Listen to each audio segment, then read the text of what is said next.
So good evening, everybody, and well, I think it's good morning, to Sir David on your end. Am I right? Yeah, it's closer to noontime, 11:21 here. Well, again, thank you for accepting my invite because I really wanted to get your thoughts on the recent NBA trades, and I'm sure you kept tabs with it.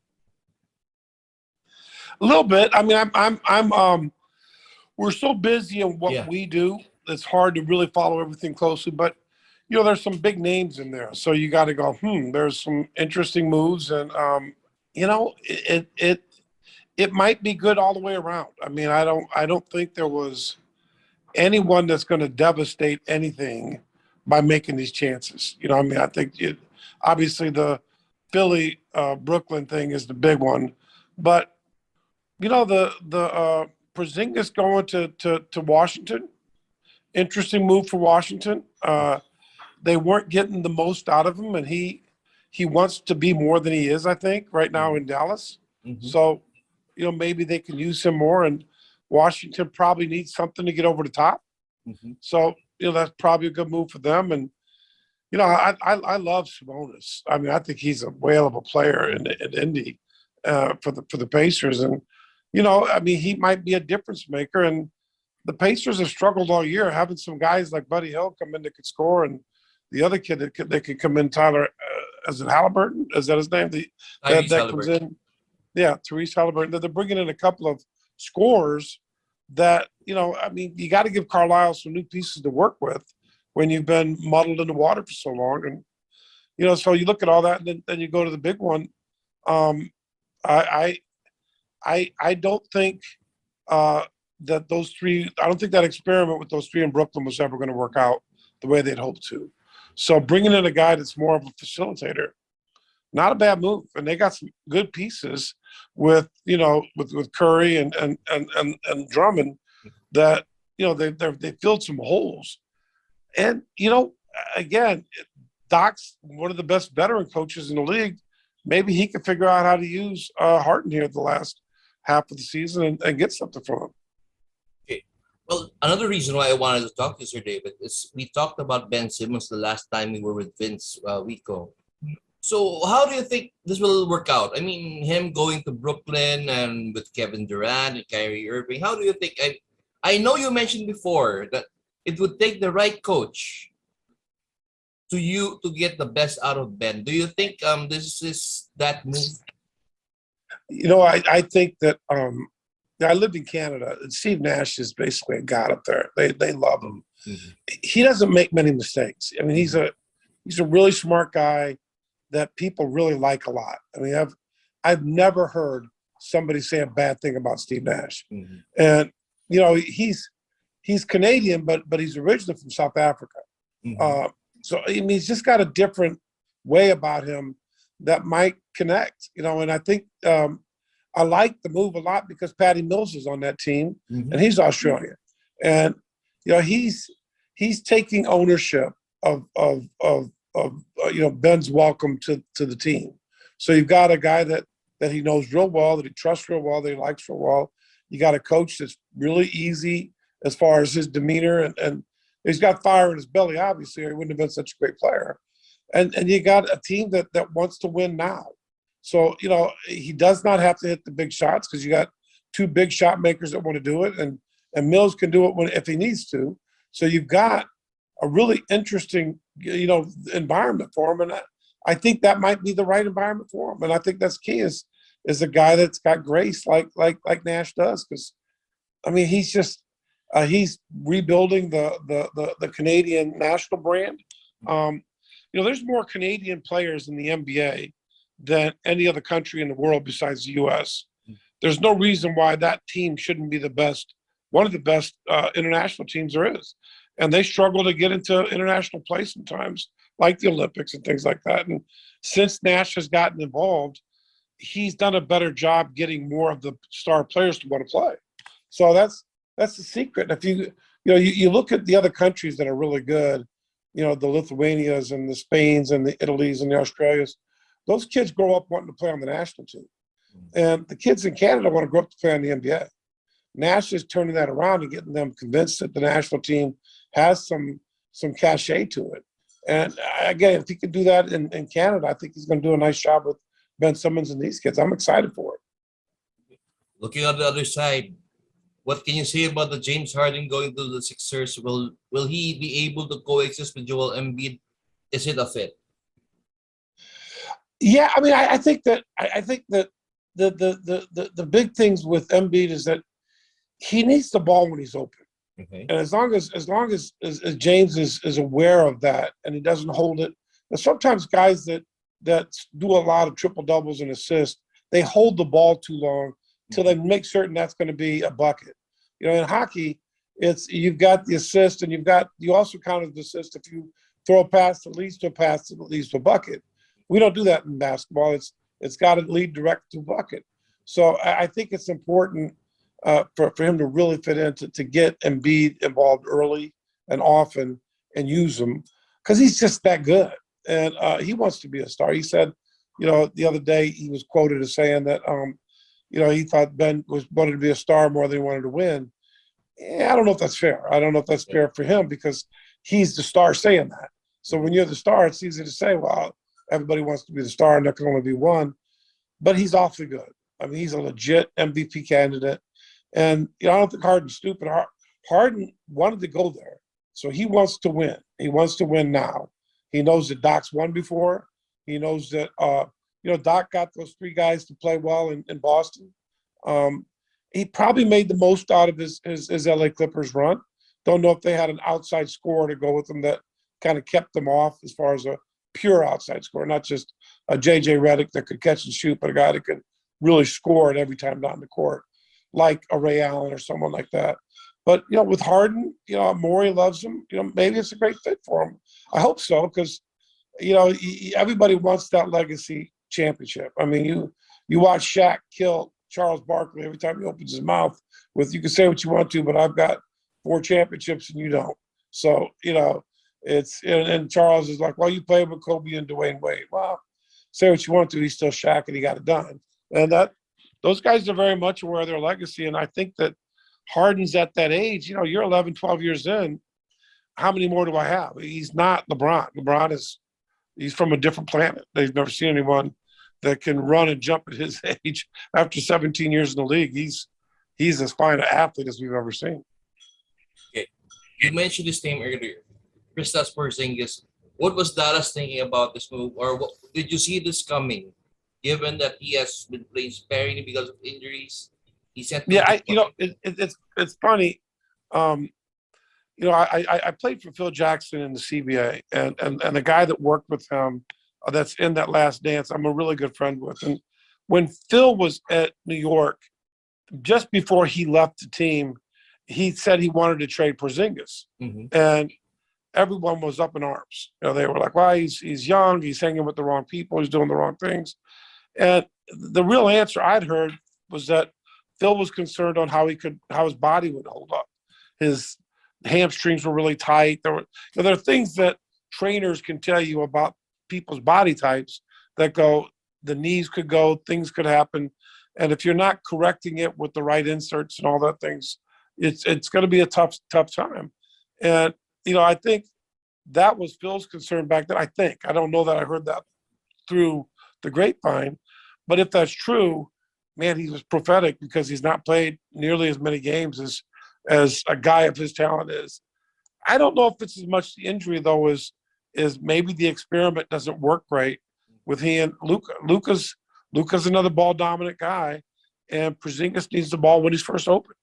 And if it's established you got to pick one or the other, clearly they're going to go with Luka because, you know, now that he's dropped a couple pounds and he's gotten where he's looking pretty fit, he could dominate the game as good as anybody in the league right now. So do you think Spencer Dinwiddie and Luis Bertans are a good fit for Dallas? Yeah, because, again, they don't need the ball to be happy, but they're very skilled when they get it. Spencer Dinwiddie's a smart kid. I mean, he can catch and shoot, he can put it on the floor, but he's not going to, you know, he didn't have a problem playing with Beal, who likes to have the ball a little bit. So, I mean, I think, again, sometimes if you're in the middle of the pack, you just got to freshen things up. You know, we're 30, 40 games into this experiment, For some of those, it's more than that because it's been 2 or 3 years. And if we're not turning the corner, maybe a new face in the clubhouse in baseball or in the locker room in basketball makes a difference. And again, Dinwiddie's another kid that you never hear anything bad about. Mhm. So you got to think he's going to fit in good with that group in Dallas. So yeah, and then you mentioned Sabonis. I mean, is he the guy that can help Sacramento, especially in the front line? He's absolutely the guy that can help Sacramento in the front line. I just don't know how bad they hurt the backcourt. Mm-hmm. I saw a stat today where Buddy Hield's only been in the league 4 or 5 years. Mm-hmm. He's got 7,000 points already. I mean, Okay. he can put up numbers, and I don't know if they've got enough. Again, I'm not familiar enough with all the Sacramento pieces to know if they've got enough to take that place. But I do know the Pacers need that. I do know the Pacers need somebody that can generate some points because that's not what Sabonis does. I mean, what Sabonis does is he complements. He's a great complementary piece. He'll hit the open shot. He'll give the big pick. He can pass. He can really pass like his father.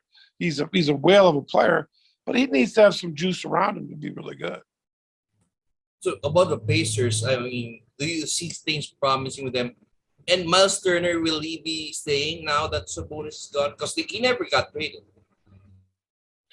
Yeah, I think I think that living in Indianapolis, there's a lot of people sad with that trade. He was really popular here. They liked him a lot. Never complained. Played hard. He's unselfish. I mean, who doesn't want to play with a kid that if you back cut, you're going to get the ball every time? He's got great court vision. I think it's. I hope he gets paid well because he deserves it. He's great for the league. But it's hard to get paid when you're coming off down seasons. And they've gone through 4 or 5 coaches in the last few years, and that looks poorly on everybody. Okay. Well, speaking of Indiana, it's related to your former team, the Cavaliers. They got Caris LeVert, right? How do you see that? I mean, the Cavs are doing great this season. How is this fit? Again, everyone in the Cavs are doing an amazing job. I mean, they've got everybody buying in, and anyone you bring into that organization has to buy in to what they're doing. And every game, there's someone else that's fun to watch on the highlights and scoring the buckets. I think Kevin Love is having quietly one of his best years. Yeah. Not necessarily statistically, leadership. First off the bench, he's come into his own, owning that team and winning. He owned the team in Minnesota, but they didn't win. And then he went to the Cavs, and that was LeBron's team. And now it's becoming Love's team, and he's got some great athletic pieces with them. I mean, I think they've done as good a job as you can without the megastars. I mean, it's the rest of the world's got to take note to go, wait a minute, we can build a playoff caliber team without paying the highest priced guys to come in every year. That's a good look. They're doing a whale of a job, and they're scouting and everything down line from them. That's a nice job. Okay. Well, we talked about those who were moving. There were teams that weren't able to move, and I'm sure you're going to have some good insights here. Russell Westbrook never left the Lakers, and the Lakers are stuck with him until the end of the season. Yeah, they are, and I think if you're reading the body language again of LeBron and AD and Coach Vogel, they're I think they're at the point where they recognize we've made this bed, including Rob Pelinka. We've made this bed. We have to sleep in it. Let's get it together and figure it out. I mean, struggled through the first half of the season, but again, if they get in the playoffs, I don't know if I want to play them. I don't know if I want to play a LeBron James team ever in the playoffs, especially if they're the 8th seed, because the expectation is, well, it's 1-8. It's got to be it just takes them to get going. Does Westbrook ever really gel like he used to? No, I think he's got to adjust. He may never be the ball dominant guy that was the triple double guy ever again at any level. But that doesn't mean he can't play a key role.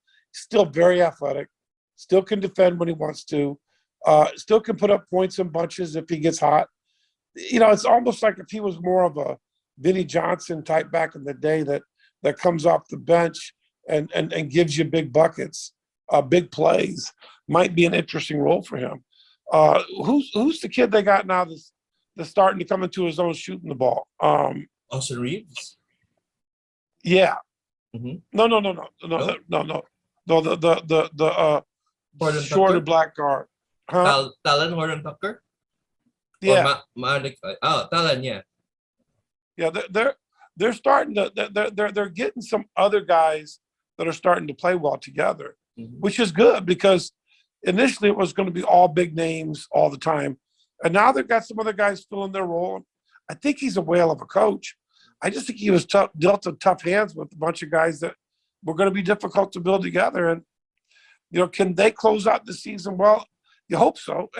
And when you see people that are their career is changing in front of your eyes, it's like a car wreck. It's hard to watch. It's not fun. And Westbrook's angry in the press conferences, and he's struggling with everything right now. And you go, Russ, just if somebody could just say, and I know AD and LeBron are trying to say, relax, do you shoot when you're open, do what you do, but it's becoming really pressure. And I know, as a player 100 years ago, I think I remember that if I got anxious, it was hard to put that ball in the hole. And you just got to get them relaxed. And again, they're one 7-game series away from being really good again. So the West better hope they don't figure it out, because I would not write the Lakers off. Okay. So you still think that they have a shot if they get things together? Well, I mean, listen, I think that two of the best teams in the league are Golden State and the Suns. Mm-hmm. They're playing really good. Yeah. So when I say a shot, I would not pick either one of them over them. Mm-hmm. But I also wouldn't want to play Lakers in the first round, because I think they might be a championship team, but they're a dangerous team because there's a lot of pride there. You take a lot of pride. They just need to get rolling. Hoping to see Alonzo Ball back sooner than later with Chicago, because man, they were fun to watch, weren't they? I mean, yeah. with Levine and DeRozan, they were all accepting their roles so well that it was just fun to watch them. And Miami's good. I mean, I think the playoffs are going to be fun this year in the NBA. There's a lot of potential dark horses that could come out of there. And again, you can't write off Philly and Brooklyn, because they have a lot of pride in that locker room. And man, Philly wants it in the worst way. And Durant and Kyrie do not want to go down as people that could only win with LeBron and Steph Curry. They've got enough of an ego that they want to prove that they've got it like that. So it's going to be an interesting playoff run. So I wanted to ask you about the Bucks. I mean, they for some reason they've been getting centers. First they signed Greg Monroe to a 10-day contract, then they get Serge Ibaka. Do you see them as a threat, the defending champions? Yeah, you know what? There are moments when Giannis is better than he's ever been. I mean, he's not getting any worse. I mean, he's getting better. He works on his body. He takes care of himself. He does not have a lot of off-court trauma, and he's good to begin with. Mm-hmm. So anyone that would go against them would be foolish. And I think their coach does a great job. I mean him and Monty down in Phoenix. I mean, those are two of the finest coaches I think the league's ever seen, because they didn't do it from without. They did it from within. I mean, obviously, adding Chris Paul was a big piece for Monty, but he also was Chris Paul's guy when he was in New Orleans. Mm-hmm. So, this is a guy that's kind of the Chris Paul whisperer. He knows how to get in Chris Paul's head and say, hey, here's how we win championships, but let's do this together. Anyone that knows Monty, and I know him pretty well, if you don't love Monty, you're not a good person. I'm sorry. There's not a single person I've ever met that's ever said a bad word about Monty Williams. He is that good of a guy, and people want to play for him. So, I think those guys have taken teams and built them, and it's fun to watch that. They've not bought them; they've built them. Now, to your point, finding Greg Monroe and finding these guys that come in, Serge Ibaka's, that are a little questionable, but they'll again, they got enough pride and ego that they're going to be good when they need them. I think they've got some people in the front office doing a nice job. Okay. So I'm gonna fast forward to it's the All-Star weekend is coming up, and you mentioned his name earlier, Patty Mills. He'll be in the 3-point shootout. What are you expecting from his performance there? Do you think he has a chance to win it all? Because I'm betting on him actually.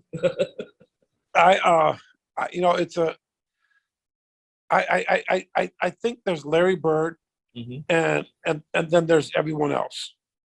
Everyone else is rhythm. Everyone else is if I'm in my rhythm and I catch fire, I can roll through these rounds and be there. And then there's Larry, and Larry's just like in a different world all the time. So his mindset is so much confidence that is different than everybody else. But I don't care if it was Craig Hodges or Mark Price or Ray Allen or any of these guys that shoot.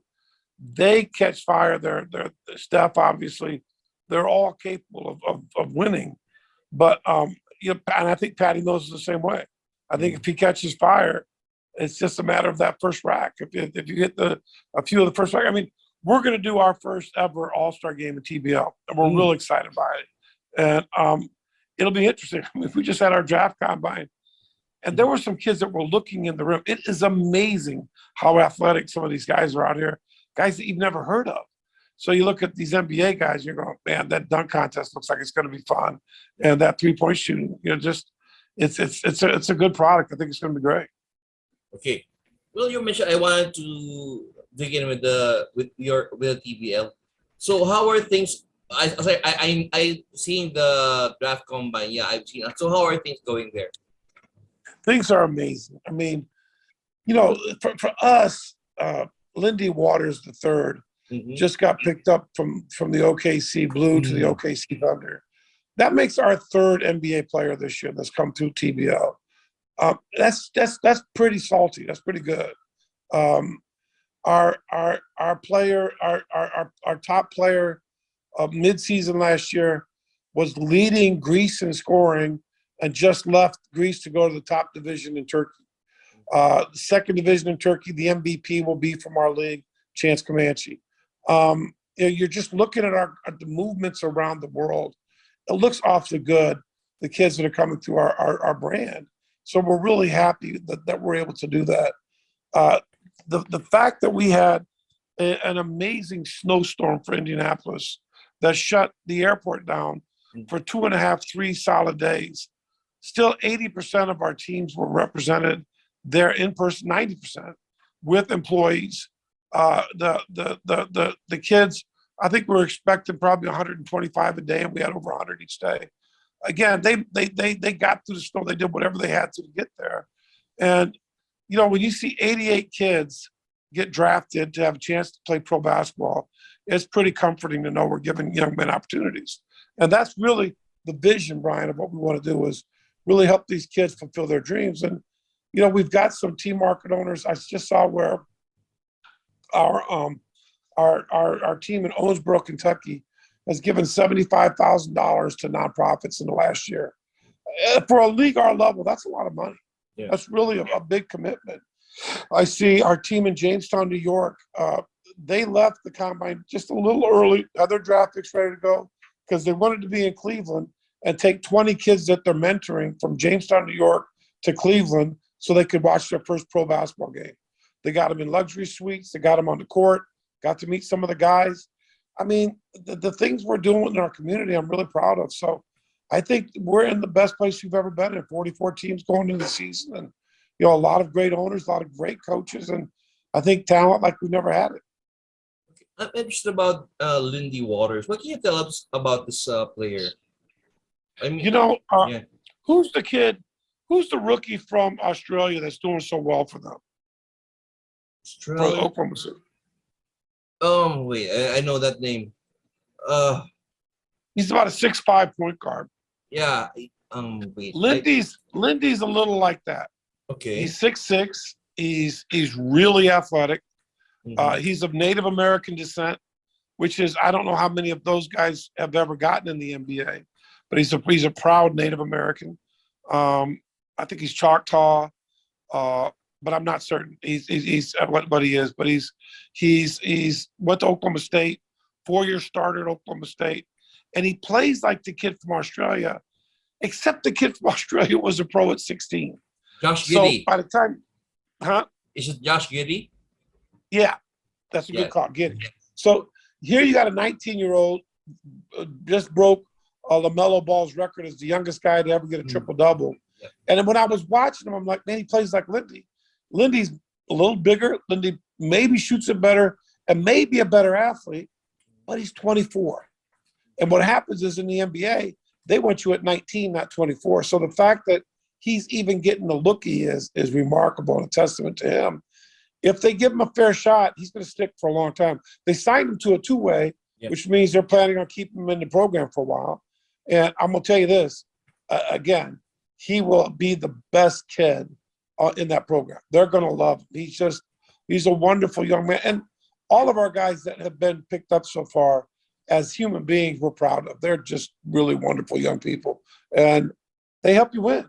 You know, when you have all the stars in the world, you got to have people that are just excited to be there. Lindy's born and raised in Oklahoma, getting to play for his hometown team, went to Oklahoma State. Man, he's everything that's good about the NBA. You got to keep Lindy around. So aside from Lindy, do you see any other players who have that potential to follow him? Well, I mean, I think, you know, Xavier Moon went up, and he got 3 10-days with the Clippers. The comments on Brian Shaw that was coaching him in the G League and as part of the Clippers organization is like he belongs in the NBA, and I think that's fair. I think that Craig Sword had 14 or 16 in his first game when he got called up. You know, those are things that the NBA will take notice of. I think that Chance Comanche deserves a chance in the league. I mean, he's legit 6'11", 7 foot with a 7'3" or 4 wingspan, can catch and shoot, great hands, bouncy. Not certain why he wasn't given a great shot. He's maybe a little out of position because he's more of a 4 than a 5. He's pretty big to be a 4, but man, he can play. I mean, he's as good as we've ever seen at this level. So I would be surprised if he doesn't eventually find his way to the NBA because he's dominating at the level of Turkey that he is right now. The kid I mentioned from Greece that's going to the top level, Eugene German. I mean, he's Xavier Moon quick. Xavier Moon's one of the quickest kids I've ever seen. He's that kind of fast. And if Eugene gets the right opportunity, he'll stick. I mean, he had a good summer league last year. Was in the protocol a little bit before he got going, so we didn't get the full summer. But Eugene's a scorer. He's not a real pure point guard. He wants to score. So it might be harder to find that right role for a kid like that than it is those others that are, X and Sword and Lindy. They're all complementary people that make your team better no matter who's in. Eugene's one of those guys. He's that guy that's going to come in and put numbers up. He's really got that aggressiveness. And I think Chance is really special. So I think there's a lot of guys in the wings. And, the NBA was really giving a lot of people opportunities this year. It used to be, I mean, there was the Rio Grande Valley Vipers had an unwritten rule. You couldn't be over 24 or 25 to be in their to be on the team in the G League because they don't think they can develop you at a certain point if you haven't been there by then. So you start getting these kids at the mid-20s and they're almost aging out of the NBA, and you're going, man, there's just a lot of talent out there that they're missing that will make your team win because they're more mature than the 19-year-old kid that you get. Doesn't mean the 19-year-old kid won't work, but that's why you give them credit with their G League. They've done a much better job in the last 5-10 years developing those kids. Now they've always had kids go up and back, but now they're going to Siakam and Fred VanVleet and saying, go dominate that level and then come win a championship for us when we pick up the claw. That's the model that really works. Neither were ready for the NBA when they first got there. Both are legitimate all-star candidates every year. They've been developed through their system. That works perfect. And God love them for it. Hats off to what they're doing. Wow. Well, my hats off to you, sir, for what you've been doing with the basketball league. I've noticed you've been busy with all the posts I've been seeing. But moving forward, what else can we expect from the TBL? Well, I think the All-Star game is going to be really cool. Okay. I think they're playing 24 games this year against the NBL Canada, Mm-hmm. which again, quiet as it's kept, is an amazing league. I mean, I think in year 3 or 4 after one of our teams joined the G League, one of the markets joined the G League, the Mississauga Power became the Raptors 905 market, and not the team. But one of the agreements was they would play one of our NBL Canada teams in an exhibition every year. First year we lost in overtime, great game. The next 2 or 3 years they handled the NBL pretty easy. But the 4th or 5th year, the London Lightning champions played the G League champions, Raptors 905. London had a kid named Royce White who was pretty dang good, and they beat up on that G League team and said, listen, I'm like over 20. And you go, wait a minute, we're level is pretty good in the NBL Canada. Well, we're going to get a chance to play them 24 times this year because, the NBL's it's been a tough market up there with COVID, and, they need some extra games. And so, they showed us respect by saying, hey, can we work together some? And I love them because I was up there for 4 years. And I know that's a great level as well. So for us to play them in regular season is awesome. But now we get to play them in an all-star game. So I guarantee you our three-point shooting contest, our dunk contest, the all-star game will be amazing because, we've learned when I was in the NBL Canada, our all-star game was not very good because we paid everybody the same amount. Mm-hmm. We're not doing that this year. We're giving everybody a little bit of money for coming to the all-star game. Then the winners are going to get the money. So, when you put money on the line, especially at this level, these kids will play. They'll compete. They won't be out late doing too much, not having too much fun, and not ready to just come and let each other dunk. It's going to be, hey, I want that money. I want that extra money that's on the table. So, I think that's going to make it for fun. We might do some exhibition high school All-American games versus a Canadian a prep school team that's really, really good. We're looking at some other alumni games for Central New York All-Americans. It'll be some cool things. So I'm looking forward to what we're going to do that weekend. And, again, our brand is getting bigger and stronger. And I think that this is going to be a great year for us. We're excited to get it going. Well, maybe if we have time, I can let them appear here if you'll allow me. Oh, you know what, Brian, you guys, when I did the interview last time with you, I was so impressed how you cut it up, used pieces, promoted it, posted it, got it in other periodicals. I mean, I was like so thankful. I wish I had a better coverage. I wish I had a better connection then, because you guys do your homework, man. You ask great questions. Our mutual buddy, Chris Dalio, loves you guys. He's He's like, well, what are you doing hanging with those guys? He thinks you guys are the greatest.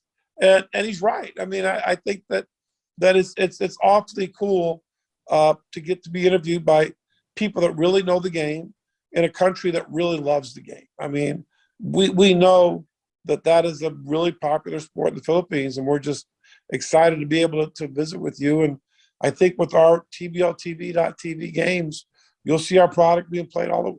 We've got a Japanese kid that got drafted.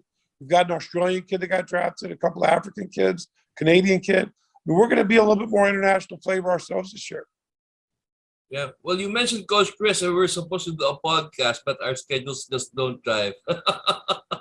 Well, he's the great thing about Coach Dalio, and I'm just getting to know him. I've known of him for years, but I've not really known him until recently. And he's just brutally honest. I Yep. mean, there's if you ask Coach Dalio something, he's not going to hold his tongue, True. and that's refreshing to be around a guy like that. He's fun, and I like him because he's won at every level. You know, you look at him, whether it's the minor level in the U.S. or it's the pro level and overseas. He was in the CBA when the CBA was a really good league, and he had success in Rockford. I mean, I've got respect for him. He's got it done, and I want him in our league. The difficulty is he's got to be in one of the better franchises, one of the better markets, because you know he deserves to have the right type of group around him, True. and he will eventually, if he's available, the right team will snap him up eventually. Well, yeah. Well, he's been asking me to help him to land a coaching job here in the Philippines, but it's only until recently that things are getting better, and hopefully, I do want to see him, because once he does coach here, I'm going to bug him every day. He gets a kick out of you now, but I'll tell you, I don't know about the Philippines, but things are looking good here. Oh, Yeah, it's looking really good as far as the coronavirus and the pandemic. A lot of markets are opening up. The mask mandates are going down. Even the social distancing is changing. And I mean, again, I don't know if we'll ever use the term cured or if we're better. I think it's going to be with us the rest of our lives. yeah. But I think we're learning how to get back to work and do what we want to do, which is good for the world. I think it's going to be great to see fans in a lot of places, and we're proud of the fact that we made it through that pandemic year with 29 teams that started and 29 teams that finished. And even though some markets couldn't have fans, we got it done, and I was real happy. So it gives us encouragement for this year. Okay. So, sir, thank you so much for sparing time again with me. I know you're very, very busy. I can see it, what you're doing. So before I let you go, I'd like to get your final thoughts before we end. Well, I think that it was some years the trade deadline is not very eventful. This year, I think it's going to prove to be real exciting, and I think it's good for those teams to freshen things up. You know, us as a league, we're just honored to be getting ready to get started, and we're thankful that we have the ownership groups that we have that really do it for the right reason. They really care about their communities, and they love these kids. Was with the Lebanon owner for lunch on Monday when he started training camp. He's like, I got 22 kids here. We're only going to keep 12, but I'm going to offer 10 guys jobs in my organization. They get cut because I just can't cut anybody. I love these kids. And most probably won't take it, but to have someone that cares that much is really pretty cool. And that's more the rule rather than the exception. Typically, our guys really love these kids, and that's what makes it special. All right. So again, thank you, sir. Sir, can I get a screenshot first before we end? Okay, on 3, 1, 2, 3. All right. Thank you, Sir David. Thanks, And Brian. I hope we can work something out, because I really want to help the TBL at some point. Maybe we can just discuss it. I'm following you. I'm up to date with the developments. Well, I appreciate that. We'll you know, a lot's going to change in the next year, I think, as the league prospers. So who knows? We'll see what this can look like. All right. Okay. Thank you, everybody, for watching us, and I hope you enjoyed our episode with Sir David Magley of the TBL, and please do follow them. They have a lot of good prospects, especially in basketball. Good night, everybody. Watch us on Yes. TBLTV.tv. Yes, please do watch them. I'm sure you're going to get a lot of good basketball and future stars there. All right. Thanks, Brian. Thank you, sir. Bye-bye. Bye-bye. Appreciate you.